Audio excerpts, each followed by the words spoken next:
देश के दिग्गज और सबसे प्रतिष्ठित म्यूचुअल फंड्स में से एक Aditya Birla Sun life mutual fund के मैनेजिंग डायरेक्टर और सीईओ ए बाला सुब्रमण्यम सर हमारे साथ कार्यक्रम में शामिल हो रहे हैं। बाला सर, गुड मॉर्निंग, बहुत बहुत स्वागत है आपका। सर, धन्यवाद हमें समय देने के लिए। सबसे पहले बाजार के डायरेक्शन पर ही एक राय लेना चाहता हूँ। वैसे तो एक अच्छी रिकवरी बनी है, तेजी का माहौल भी बना है। बताएं सर, भारतीय बाजारों के लिए क्या ट्रिगर्स आप आगे देख रहे हैं और क्या डायरेक्शन देख रहे हैं? थैंक यू अनिल जी, धन्यवाद आपका शो में आने के लिए। जो मार्केट में आने वाला समय में एक अभी करंट मानसून जो सेट हो रहा है उसका मेरे हिसाब से इम्पैक्ट एग्री इकोनॉमी में एक्शन बहुत अच्छी तरफ से आएंगे। वो एक ट्रिगर है which is largely the rural economic growth point of view. दूसरा एक एक्चुअली दैट टैरिफ का जो नॉइज जो था उसका जो मेलोडॉन होके जो फाइनल आउटकम शायद जुलाई तक आएंगे, उसका भी मेरे हिसाब से जिस हिसाब से गवर्नमेंट ऑफ इंडिया ने नेगोशिएट कर रहा है हर सेक्टर के लिए, शायद फेवरेबल हो सकता है। इम्पैक्ट टैरिफ के हिसाब से इंडिया में जो पहले के जो कंसर्न जो था शायद कम हो सकता है, and therefore that could act as another trigger. Third, मेरे हिसाब से जो आरबीआई का जो कहना था पहले that growth focus should be there, जो सीरीज ऑफ जो मॉनेटरी पॉलिसी में जो लास्ट 2-3 पॉलिसी में जो स्टेप्स लिया हुआ एक्चुअली, एक तो इंटरेस्ट घटने का जो डिसीजन जो लिया है, दूसरा एक लिक्विडिटी मार्केट में बढ़ाने के लिए जो डिसीजन लिया है, और रिफॉर्म्स जो बैंकिंग सेक्टर का जो रिफॉर्म्स जो प्लान कर रहे हैं, मेरे हिसाब से सीरीज ऑफ इंफॉर्मेशन जो आएंगे वो भी मेरे हिसाब से मार्केट के लिए शायद पॉजिटिव ट्रिगर दे सकता है। Last but not the least, जो मार्च क्वार्टर में जो रिजल्ट जो आया था, मेरे हिसाब से वर्स्ट प्रोविजन जो बैंक ने जो बनाया है वो मेरे हिसाब से should be the last. And अभी जो क्रेडिट ग्रोथ का भी जो वापस फोकस आ रहा है, therefore the result led market momentum भी शो बढ़ सकता है। देयरफॉर ब्रॉडर मार्केट में वॉलेटिलिटी आज के दिन में आपको मार्केट थोड़ा कम गिरा हुआ एक्चुअली, बट मेरे हिसाब से डायरेक्शनली इंडियन इक्विटी मार्केट का ये सब triggers would be more favourable.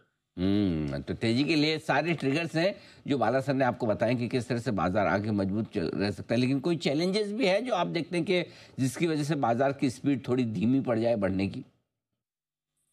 नहीं, चैलेंज कल आ सकता है ऑफ कोर्स। एक तो मार्केट का challenge it could come largely from जो हमेशा उम्मीद के हिसाब से ज्यादा बढ़ जाते हैं, therefore falling short of expectation. कभी रिजल्ट अगर फर्स्ट क्वार्टर रिजल्ट्स दोहराएंगे, अगर if it fall short of expectation तो उसका कल उतना ही रिस्क है।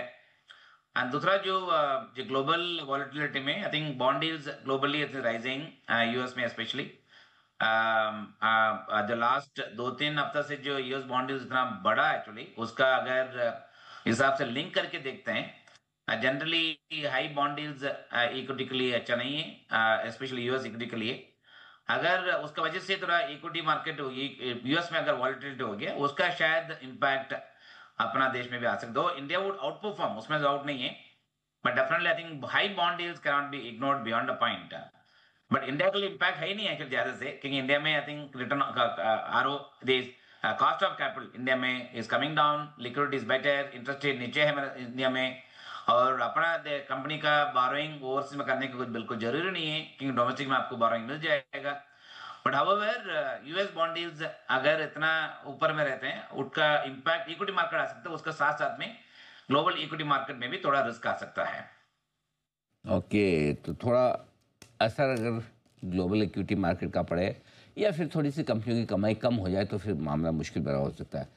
अब बताएं सर कि म्यूचुअल फंड में तो पैसा फर्स्ट क्लास आ रहा है, 26,000 करोड़ से ज़्यादा की एसआईपी भी हुई है, नए फोलियोज भी आ रहे हैं। जिन लोगों को इस वक्त पैसा लगाना है इक्विटी फंड्स में, किस तरह के फंड्स ज़्यादा सूटेबल है आज के मूड माहौल के हिसाब से? एक तो 3 फंड आई थिंक इन्वेस्टर्स के लिए शायद देख सकते हैं। एक तो फ्लेक्सी कैप फंड, क्योंकि उसमें फंड मैनेजर्स का फ्लेक्सिबिलिटी जो रखते हैं between large cap and mid cap and small cap का फोकस में, एक तो फ्लेक्सी कैप शायद देख सकता है। Second is the multi cap fund, उधर भी 60% एक्सपोजर लार्ज कैप में लेते हैं, बाकी 25+25 मिड एंड स्मॉल कैप में लेते हैं, therefore another fund can be looked at. Third, interest rate जो घटने की वजह से सबका एक चिंता आ रहा है एक्चुअली किसमें, उसके साथ साथ में दूसरा म्यूचुअल फंड अगर फंड देखते हैं, balance advantage fund could be right choice lump sum भी लगाने के लिए, और ज्यादा एक्सपेक्टेशन भी कम भी रख सकते हो उसमें, बट रिलेटिव परफॉर्मेंस उसमें रिस्क का समझ के जो इन्वेस्ट करते हैं उसमें ऊपर नीचे इक्विटी का जो करते हैं मार्केट के व्यू के हिसाब से, balance advantage fund could be the third choice with investors can look at. मेरे हिसाब से the last pool of investors हमेशा उनको तकलीफ जो रहते हैं कौन सा फंड में डिसीजन लेना है, उनके लिए द इजी चॉइस है balance advantage fund. I think अगर 3 to 5 ईयर के हिसाब से अगर देखते हैं, balance advantage fund could be right choice for investor, which is Aditya Birla Sun Life balance advantage fund हम लोग भी जो प्रमोट कर रहे हैं उसके लिए। Generally for investors at large equity का और फिक्स्ड इनकम दोनों मिलकर अगर उसमें निवेश करते हैं, that could be a right choice for investors. ये अच्छी बात है कि अगर आप फ्लेक्सी के फंड या फिर बैलेंस एडवांटेज फंड जिस तरह के फंड्स में अगर पैसा लगाएं तो ज़्यादा बढ़िया। जिनको सीधा ही शेयर खरीदना है या मार्केट में निवेश करना है, उनके लिए कौन से सेक्टर्स आपको लगता है कि इस वक्त ठीक है पैसा लगाने के लिए आज से? एक तो सेक्टर्स बड़ा सेक्टर भी है और मार्केट का इंडेक्स वेट भी ज्यादा है, उसका जो हिसाब से पॉलिसी फ्रेमवर्क जो बनते जा रहे हैं वो भी फेवरेबल है, which is nothing but banking and financial sectors. I think जो हिसाब से जो आरबीआई का जो व्यू लास्ट 2 दिन पॉलिसी ले रहे हैं इज ऑल मोर फेवरेबल। ये लैंडिंग ग्रोथ के लिए फेवरेबल है, ग्रोथ के लिए भी फेवरेबल है। I think banking financial sector proxy the economic growth, तब वो सेक्टर्स मेरे हिसाब से could be good sector to watch out for. दूसरा एक sector which is the entire FMCG, जो हिसाब से लास्ट बजट में जो बेनिफिट दिया हुआ actually specially for investors for the tax payers by way of not paying tax. दूसरा एक एक्चुअली अगर 8 पे कमीशन अगर नेक्स्ट वीक शेड्यूल है, अगर उसके हिसाब से अगर कमेंट करके देखते हैं, I think FMC sectors could also be sectors to be look at. Of course return का ज्यादा आप उम्मीद नहीं रख सकते, बट एटलीस्ट सेफ्टी एलिमेंट भी देखना चाहिए, सो ये भी है।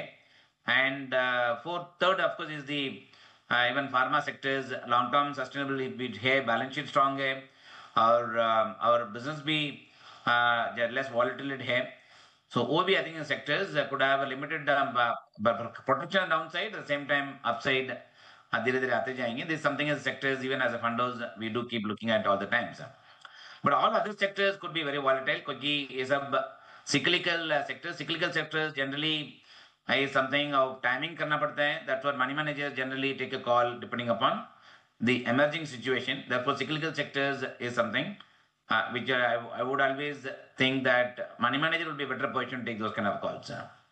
ओके, तो ये आपके लिए बैंक्स, एफएमसीजी और फार्मा 3 बेहतरीन सेक्टर हैं जहाँ पर निवेश के बारे में आप सोच सकते हैं अगर सीधे तौर पर आप इक्विटी में पैसा लगाएं तो। बाला सर, बहुत बहुत धन्यवाद आपका। Thank you so much sir, समय देने के लिए आपका शुक्रिया। जल्द आपसे फिर मुलाकात होगी। ए बाला सर जो कि MD CEO हैं Aditya Birla Sun life mutual fund के, बताते हैं बाजार पर अपनी राय। आइए बाजार